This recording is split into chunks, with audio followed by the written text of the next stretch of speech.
Hey y'all, the next couple days are gonna look really weird for my channel, but I just need you to trust me. I'll explain later. I'm back and I have one of your Let's Not Meet stories. This says, to my coworker that killed his family, I hope we never ever meet again. First of all, I wanted to start off by saying this is a little long, but everything mentioned is intended to lead up to the main events. For both legal reasons, as the case is still technically considered an active case, and for the safety of anyone involved, names will be changed and locations will not be mentioned. But if you search hard enough, you might be able to find the articles on the case. Trigger warning for mental health, misogyny, and murder. Last year, the company I worked for got contacted by a third-party company about one of their people looking to get a job. For context, this third-party company was used for people who had mental health issues and disabilities and helped them get jobs. This was when Ryan joined my company. He was a fairly quiet guy, kept to himself, and would really only talk to the assistant manager who he went to school with. At this time, we were aware that he had some sort of mental disability, but I didn't find it my place to pry into his medical issues, so I just left it at that.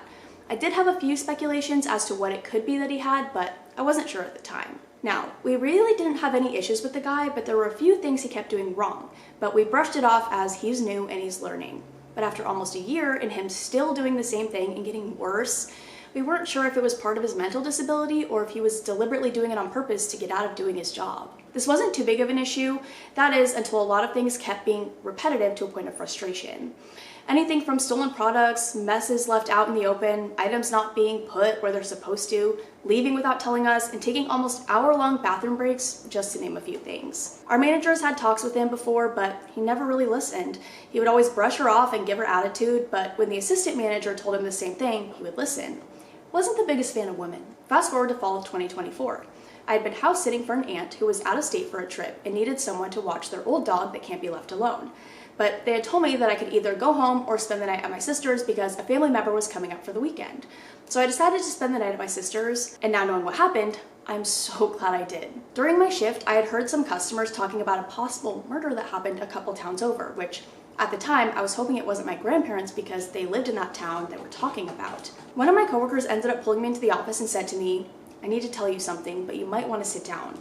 What he said next made me wish I had mentally prepared myself more.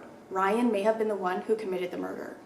I was stunned and very confused, as I had worked with him a couple days prior. My coworker told me that he saw something about it on Facebook, but he wasn't sure if it was true or not. For the rest of the day, I was unsettled about it, and when I later got a phone call from my mom, who was also out of state with my aunt, asking what the name of the coworker was, she told me he just killed his family. I started panicking and called her immediately. She told me that someone that was friends with my uncle was talking about it, and when my mom heard about it, she thought the name sounded familiar from the stories I told her about him. I talk about my coworkers a lot.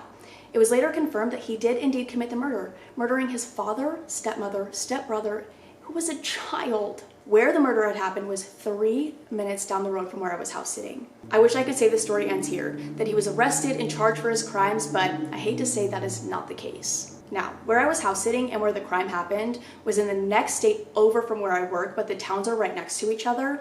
When the crime happened, he was told by police that he needed to stay in the state it happened until they can figure out what happened. But the day after, he went to the other state and began residing in the town that my work is located.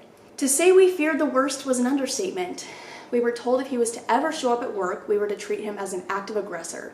This made our week a living hell. And being someone who has an anxiety disorder, this was not something I enjoyed at all.